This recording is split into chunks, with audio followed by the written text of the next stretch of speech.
Welcome to the Brad and Taylor Show. Today we have Brad Patrick. You're listening to The Brad and Taylor Show, a podcast that inspires entrepreneurs to pursue their passions. We're sitting down with some of the best to learn how they got started and some lessons they learned along the way. How's it going this morning? I'm doing great. How about you guys? We're good. We're doing good. So let's get this started. Awesome. So what exactly do you do? Well, I'm a residential real estate agent here in Michigan. My office here is in Troy. We're kind of, Metro Detroit area, Oakland and Macomb counties, Wayne too, but a little bit of everything, just residential real estate. Nice. So let's back it up a little bit. So when you were younger, do you want to be an agent or what was your whole plan? No, I love this question too, because everybody that you've asked this, and nobody was like, yeah, that's exactly what I want to do. I want to sell real estate, right? I think, from the jump, I think originally I wanted to be like an architect, somewhere along the lines there. And then it kind of moved over to like some electronics things. But again, it was just like, I was all over the place, to be honest with you. It really was. Didn't have anything in mind. Yeah, that's similar though. So dealing with the structure. Yep. So. No, and I'm not a handy person by any means. No. So I definitely was not going to be in the labor world. Definitely going to be a little bit on the other side for sure. Yeah, that's awesome. So when you, so what was your first couple jobs, or what did you do when you first started your careers? First started my career actually. So when I actually went to Ferris State. Mm-hmm. So when I graduated from Ferris, I was the president of my fraternity, and the alumni board president actually was opening a mortgage company. Oh, nice. So he contacted me and was like, hey, are you looking for a job? And I was like, yeah, absolutely. He's like, well, I have a mortgage company. I was like, well, I don't know anything about mortgages. He's like, don't worry about it. I'll teach you everything you need to know. Nice. So I started in the mortgage business in 2003. So I've been in this industry for, I think it's going on 18 years. Wow. So I jumped right into the mortgage out the business, whether from every side of it. And I think starting from the mortgage side of it helped me to where I'm at right now. Cause we didn't start where we had our own processors and everything. I legit was processing every file. So working directly with underwriters. So I knew the process from the beginning to the end. And I think that was very beneficial and to get where I'm at today for sure. That's awesome. Yeah, definitely. I could see that, especially when you're going to have to know all of that. So starting with the hard stuff, I feel like would be a lot easier now. You would be amazed at how many real estate agents don't know the mortgage business. And it really, especially now with as crazy as the market is. And when we're submitting these offers and multiple offer situations where you have 20 offers, like you need to understand the mortgage side of this. Especially with these appraisal guarantees or helping the seller pay their costs. But knowing the mortgage business as a real estate agent is a huge plus. Yeah. When you first started in the real estate, was there any advice that you got? You can even go back to when you were doing mortgages, but was there any advice that you got that kind of just stuck with you throughout the years? I would say from the jump, my first boss in the alumni board, President Bill Lougheed was the owner, and he made us read a book called The Raving Fans. Yep. Okay. And I don't know if you've ever read it. It's a very simple read. Like when you open it up, the text is like this big, but it talks about building those raving fans and to build that relationship and referral business. So I think if there's anything I could take back from day one, it's creating that raving fan, like, the person that really does all the marketing for you. Right. Yeah. Yeah. That's awesome. That would be it. That's definitely a great book. I've read that one too. Especially because the raving van, like for not everybody that knows, it's like, it pretty much shows your clients, it pretty much makes your clients as your pretty much sells everything for you. Yeah, which is awesome. Absolutely. Yeah. They do the hard work for you. As long as you do a good job, they're going to tell everybody. Yep. Everybody. Yeah, that's awesome. So let's go back to your first transaction. Tell us about that. That's going to be it. That's an interesting one because I've been licensed for about 5 years. I think it's been something like that. But like I said, been in the business for 18 years. And one of the first houses that I sold was in Macomb Township on Sabrina. And I got the lead from Facebook It was a guy that I went to high school with. So shout out to Dr. Bertolini. He's a chiropractor here in Macomb County. Nice. And the listing agent just so happened to be this beautiful, beautiful woman by the name of Sarah Koike, who is now Sarah Patrick. Oh, so, okay. Yeah, you picking up what I'm laying down there? Yep. So I met my wife at the closing table. And a year later, like we, very long story, but essentially they couldn't find the sign after we closed. And a year later, my client found the sign. So I called her up and I said, hey, do you still want your sign? And she wasn't even with that company anymore. So she said, I'm working with another company. And I was like, hey, you want to grab some lunch? And then kind of went from there. That's awesome. It's crazy. Now we'll be married 2 years here, May 5th. Nice. And 4 kids and a crazy real estate business together. So yeah, my first transaction was the best transaction. That's awesome. That's awesome. Yeah. It's great how when it works out like that. So when you were in the mortgage stuff, like when you switched, how did you make the decision to switch to just doing the real estate stuff? How did that go? Well, the market actually kind of did it for me. Everything kind of went sideways. The mortgage business was a tough business back in 2008, 2009. Yep. And then I kind of stayed in the business. And as I got into that property management part of it, I got my license because I was showing rentals, working with investors. And then when I saw, I was still talking to my mortgage clients, and then the housing market started to pick up. And then I'm just one of those people that love to be around people. Yeah. Right. And with mortgage guys, you're kind of behind your desk. You're dealing with agents who we all know are tough to deal with. Right. So we don't know. I like dealing. Yeah. For sure. You know how it is. But I just like dealing with people, and I like to provide a service, and to be able to help people find their first home, or, it's just a great, great experience. So it was kind of a natural transition for me, as crazy as that may sound. Yeah, that's awesome. I like it.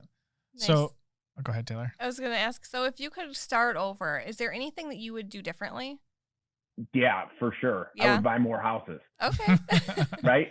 I would buy so many more houses. And I know a lot of people would probably say that, but if you go back to 2008, 2009, that crazy time in this business when everything kind of fell off, I mean, gosh, if we could have picked up some houses, just held them, maybe rent them out for a little bit. And now we're in a market where we're at right now, where I'm talking to my investors. It's like, hey, remember that house you got forced into being a landlord? How happy are you now when I'm calling you to tell you how much money you can get for it? So if I would do anything different, I would go back and buy more real estate. Yeah, that's awesome. I like it. So let's say you had to start all over today. Since you said you would buy more houses, but let's say you had to start all over today. You had all the same knowledge you have. How would you spend your first $1,000?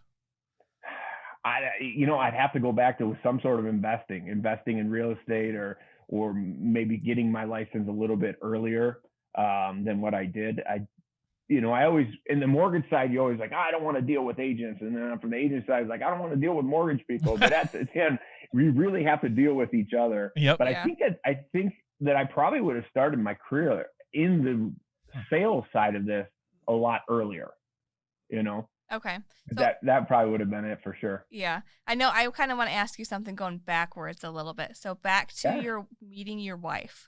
Okay, back to that transaction. Was that transaction smooth for you, being your first one? It was. And she's going to watch this, and she's going to give her opinion on this whole scenario. Oh, so now we need to have her on, though, to get her story of it. Yeah, we need to hear the whole story. It's totally different. It's similar. But I was more in the property management side of it, and I was solely going in. So she thought that I would always say, every time she called to ask a question, I would talk to my assistant.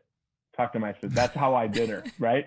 And I didn't realize that I did that, but I was a full-time job with managing property management. And then I had a girl in the office that would just handle my paperwork. So apparently I steered her to my assistant the whole time. But at the time, I thought she was the assistant for the broker that she was working for. So again, I was new and I didn't know what I was doing, right? but the transaction went pretty smooth. I made her fix some windows that she still kind of complains about to this day in that particular house too. Hey, you offered to bring that sign if back. Matt's watching this, you're welcome for the window repairs over there. That's awesome. So what's your real estate business look like right now, like today? Wow. I mean, I started out and I was doing very well, right out the gate. And when I met my wife, and now it's going on 3 or 4 years later, when we kind of came together, that's when like two worlds collided, because I'm kind of we complement each other well. With her experience and my marketing background, it just seemed to have really taken off for us. So at this time, we are just extremely busy. And it's a big referral business that we have between the two of us, and combining them both, getting to know as many people as we possibly can. But we're on our way to doing some really big things. And this is going to be the year for us. I mean, coming out of even the pandemic year, we still had an amazing year. And I'm pretty confident enough to say that last year was one of my personal best years, and I will double that this year, if not triple it. That's awesome. Good for you. It's been fun. So how did you, back to, what was it? I was trying to remember. Was it March 18th, somewhere around there? I think it was March when the shutdown happened, right? Yeah. Was it last March? Yeah. How did that go for you? Like, what was your, yes, everything changed. Were you like, oh, vacation for a week, and then all of a sudden, okay, I'm bored now, let's go back to work? Yeah, or did you buckle down immediately and was like, okay, I've got all this stuff I need to get done? Well, it was like freak out mode. Yeah. Right. Because, and the only thing is kids in school. Oh yeah. That was my biggest thing. Like, how are we going to handle the kids with the school and all that stuff? I was actually at a home inspection when the governor announced that we were going to be shut down the next day. Yeah. And I was like, oh, thank God we got this home inspection. Yeah. So, obviously we were all shut down for a couple of weeks. And for me, I'm always on the go.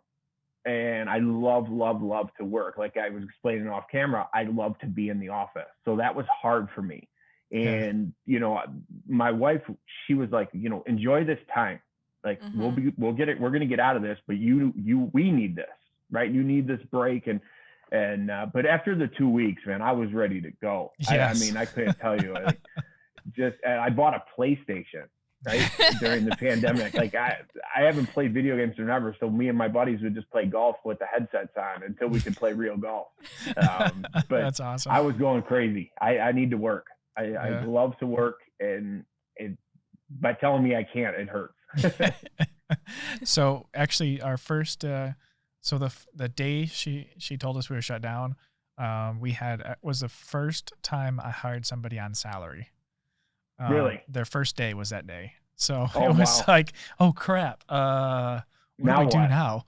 And it was like, 'cause she came with me the whole entire day. And I just remember like everybody was like, can I get all my photo shoots done today for the whole week? Yeah. And it was like, we were up till like as late as we could possibly go to shoot houses. And we were like, everyone was out shooting houses all till sunset. And then I remember we were all shut down. We're like, well, now what are we going to do? And now we have somebody on salary, and what are we going to do with this? All those shoots, now you got to edit, yeah. Yeah, we got it all taken care of. Still the next day, but whatever. But it was crazy. I just remember that. I can't believe, the service that you guys provide over there at Windowsill is just top notch. There's nothing better. I was going to post this one time. There's nothing better than waking up in the morning to brand new listing pictures. I'm telling you, like getting them in the morning, that's like opening a present. You're like so Christmas excited. Morning. They always turn out so good, but yeah, morning listing pictures, there's nothing better. I like it. I'm always over here like, I'm here at 5. Let's see how many I can get sent before 6 o'clock. Yeah. Like, nothing better to get them before they wake up. Yeah. So anyways, let's see here. So anyways, back to your, you said this year is probably going to be double what's last year. That's pretty awesome. So are you doing any kind of like investing by yourself or anything, or what? No investing by myself. Not the most ideal market to investing in. I think the only investing that I'm doing is in myself. Yeah. To be honest with you, I have, you'll see a lot of things from me that have already from this year changed with a lot of videos, a lot of marketing. I'm doing some videos with golf professionals in the area, different golf courses, different golf instructors. Nice. So just having fun getting my name out there, and kind of doing it with things that I like to do. Like I worked in a free golf lesson, just so happened to do that a couple times. But so I'm really just having fun and just trying to help as many people as we possibly can. That's awesome. I like it. So you did mention the book earlier, but what is what is one of the best business books you've read? Would that be it, or was it a different one? No, I think the best, I don't know if it's really business, but it's more or less like how I've wrapped my brain around dealing with people and different, was the book by about Phil Jackson. It was called 11 Rings. And it talks about how he took so many different personalities, whether it's Michael Jordan, Kobe Bryant, Dennis Rodman, all these guys, and got them to, utilize their strengths as a part of the team, and to build these amazing teams. You think about these guys who deal with these people with all these egos and make all this money, and he was able to basically humble them to a point where he had made them understand their role in that team. And I mean, the outcome of it was just exceptional. So that was mine. Phil Jackson is one of those guys. If you didn't have a chance, that book is amazing. And especially a guy like Dennis Rodman, if you can handle somebody like that and make him a champion, like the sky's the limit. And obviously he did. So I would have to say 11 Rings by Phil Jackson was one of my favorite books. That's awesome. Nice. I like it. How can people get a hold of you? Well, you can find me anywhere. I am all over the place. Your Agent Brad. I am on Instagram, Twitter, LinkedIn. I have a YouTube channel now. I'm huge with Facebook. But yeah, I'm all over the place, and I tried to do that on purpose. Yeah, that's awesome. I like it. So is there anything else you want to share with everyone before we go? No, but thank you guys for allowing me to come on. You've had some really great agents too, and that's the other thing too. I can't say enough about this business and with this market is getting to know other agents in this business and learning from them, right? Learning from what they do. You take a guy like Carlos that you had on here, or Eric Wright, and I'm one of those guys. I'm a fan of great real estate agents, so I like to learn from them. And there's so many great people that you've had on here, and just picking their brain and learning them, and kind of taking it to do what you do and make yourself better. But thank you so much for having me on. I really appreciate it. Yeah, that's awesome. Hey, thanks for coming on and sharing your story with us today. Yeah, absolutely. Are these working? All right. Here we go. Oh, there we go. I think they're working. Should we tell them? Mine keeps falling. It doesn't like my voice. What do we got to tell them? Subscribe. Subscribe? What do we got to point at? Hey, I think there's a subscription button. Like it might be there. It might be right there too. Somewhere. Find it. It's red. Yeah. And it's blue. It's green. I don't really know. It's a color. This mic isn't even attached. Did you plug these in? Well, I guess. I wonder if they can hear us. Yeah, I wonder if they hear us. Well, we should probably tell them if they can hear us. We should probably tell them also give us a 5-star review for listening to on Apple. That'd be cool. 5 stars, guys. Share it with everybody they can think of. We won't take 4 stars. I mean, Taylor, I don't even think these are on. I mean, I don't think this is working. This is not working.